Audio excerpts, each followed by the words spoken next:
Hey guys, what's going on? Here I have the Jackery Explorer 2000 V2. This is a portable power station that stands out as one of the lightest and most compact options in its category. I have been using it for a while, so in this video I'm going to share everything you need to know about it and break down all its pros and cons. Just so you know, I bought this myself, so I'm not sponsored or anything. Everything I'm sharing is based on my honest opinion. So, let's jump right in. When it comes to performance, this power station delivers 2042 watt-hours of capacity, with a continuous power output of 2200 watts, enough to handle most household equipment effortlessly. It also has a peak power of 4400 watts to manage short bursts of high energy demand. It is made with lithium iron phosphate batteries, which are known for their durability. To give you an idea, even after around 4000 cycles, the battery will still retain about 70% of its original capacity. When you receive this power station, here is everything that comes in the box.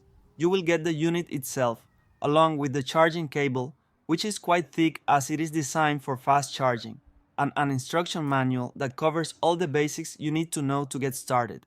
You can also opt for the combo that includes the solar panels, but I will dive deeper into that later in the video. This model is very similar to the Jackery Explorer 1000 V2, sharing the same ports and features. The two main differences are that this one has double the battery capacity and a more powerful inverter. Aside from that, everything else is the same. But what really impresses me is that even though this power station has double the capacity of the Jackery 1000, it is only slightly larger in size, measuring 13 inches in length, 10.5 inches in width, and 11.5 inches in height.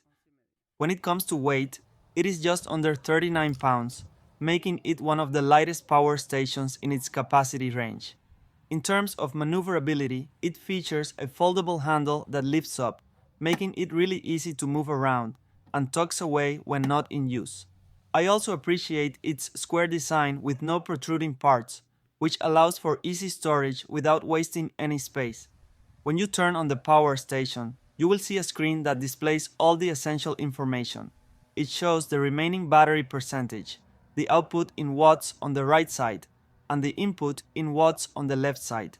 Additionally, it calculates and displays the estimated time remaining based on the current output and battery percentage, as well as the charging time left when input power is detected. On the right side, you will notice a built-in light, which is something I find incredibly useful, whether you're using this power station during a camping trip or in a power outage. Having a light can make all the difference. Honestly, I don't understand why some power stations don't include this feature. The light has three different modes: one to turn it on, another to make it brighter, and a third to activate an SOS mode for emergencies. About the ports it includes, there are two main sections, the AC and the DC section. Each section has its own button to turn it on, and both can be activated simultaneously if needed. In the DC section, you will find one USB-A port with 18 watts and two fast-charging USB-C ports, one with 100 watts perfect for charging laptops or larger devices, and another with 30 watts for smaller gadgets like phones or tablets. Above these, there is a car socket port, which is super handy for devices that require that type of connection. And in the AC section, you have three regular outlets. The 2200 watts output can either be shared across all three outlets or used entirely by just one, depending on your needs. On the right side, you'll find the ports for charging the power station. There is also the input for solar panels, which features two DC 8020 connectors. Together, these connectors support up to 400 watts of solar input, which is the same capacity as the Jackery 1000 V2. And that is basically everything you will find on the power station. One thing to mention is that this portable power station doesn't have an option from Jackery to extend its battery like some other models do.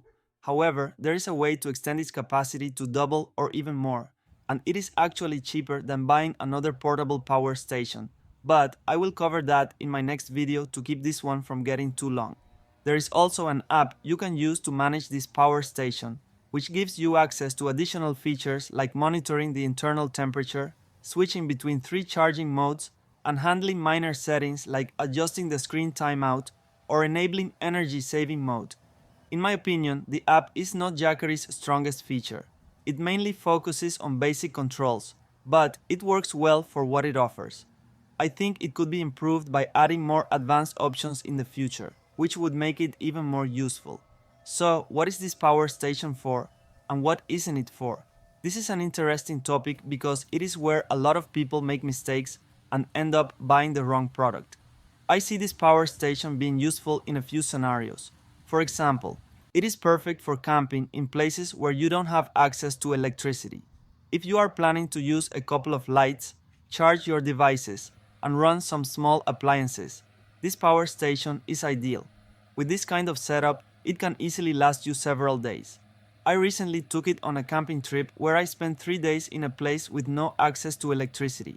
I used it to power my mini fridge, a small fan, and to charge all my devices, including lamps. And even though I had the option to recharge it with my car or a solar panel, I didn't need to because it didn't fully drain. By the end of the trip, it still had 33% of the battery remaining. Another scenario where I see it being really useful is for home backup during power outages. While it might not be able to power high-demand appliances like air conditioners or a stove, it can handle most other devices as long as they don't exceed 2200 watts. It is perfect for keeping your fridge running, powering lights, charging your devices, and even using other appliances. Another scenario is using it in a place without electricity, especially if you need to run some machines or tools.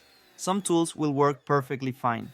For example, I was able to use this pressure washer without any issues, as well as this compressor, which also requires a lot of power. However, larger devices like this saw, even though it is rated for 1800 watts, won't work.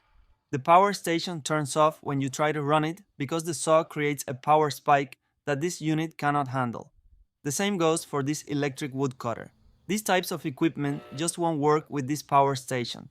So, if you're planning to use it for heavy-duty machines, you'll need a power station with a more powerful inverter. I also tested the 2200 watt output, and it runs continuously without any issues as long as you don't exceed the limit. I tested it with a heater and a hot air gun, letting them run for a while, and it performed perfectly without shutting off. However, when I set the hot air gun to its maximum setting, going over the 2200 watt threshold, the power station continued working for about 30 seconds before shutting off. When this happens, the screen displays an F6 error, signaling that the system was overloaded. Moving on, there are a few ways you can charge this power station, and one of them is by using solar panels. You can get a combo with two Jackery Solar Saga 200 watts panels. In my opinion, these solar panels are exceptionally well made. I usually get around 180 watts from just one of them, but there are times when I've even exceeded 200 watts, which is amazing. To give you an idea, assuming clear sunlight and both panels charging at 180 watts each, you can fully charge the power station from 0 to 100% in about 6 hours. However, under regular conditions where efficiency might drop because of clouds, it would take over 8 hours. The connection process is really simple. It comes with a cable that connects directly to the solar panel, and from there, it goes to the power station. You'll need to use the 8020 DC input port for this. It also comes with an adapter that fits, but it won't work because it's the one with the little pin, which is meant for other power stations. You can also use third-party solar panels with this power station. The main thing to keep in mind is that the maximum solar input is 400 watts. As long as you don't exceed that limit, it'll work perfectly fine, whether you're using 4 100 watt solar panels or one 400 watt panel. In my case, I'm using this Renogy 200 watt solar panel, and the only thing I needed to connect it was an adapter for the 8020 DC port. Moving on, you can also use your car to charge the power station. If you want to use the cigarette port, you'll need to get a separate cable designed for that purpose. However, most cars only allow up to 100 watts through that port. Doing the math, it would take about 20 hours to fully charge the power station, which isn't very practical. To bypass this limitation, you can use an alternator charger. In my case, I use the e-tacker, which essentially draws extra energy from the alternator to charge the power station. This charger can go up to 500 watts, But since the Jackery only accepts a maximum of 400 watts, that's the limit I set it to. And lastly, you can charge it using a regular outlet with any of the 3 different modes. The first option is quiet charging mode, designed to keep things as silent as possible. Actually, I don't think it makes any noise in any of the charging modes. I see quiet charging being particularly useful in situations where you are using an outlet that cannot handle too much power. In this mode, it charges at around 400 watts, making it a practical option for such scenarios. The next charging mode is the fast charging mode, which starts by pulling around 1600 watts and gradually reduces the input as the charge completes. This mode can fully charge the unit in about 2 hours. There is also the emergency charging mode, which is even faster, fully charging the power station in just 1 hour and 42 minutes. This mode starts by pulling around 1600 watts and maintains a higher input for longer to achieve the faster charge time. So that is basically everything you need to know about this power station. I will leave all the links to it down below in case you're interested or need more information. Thank you so much for taking the time to watch my video. It would mean a lot if you could like and subscribe to support the channel. If you have any questions or thoughts, please share them in the comments. And if you have ideas for tests you'd like me to try, let me know. I'd be happy to help.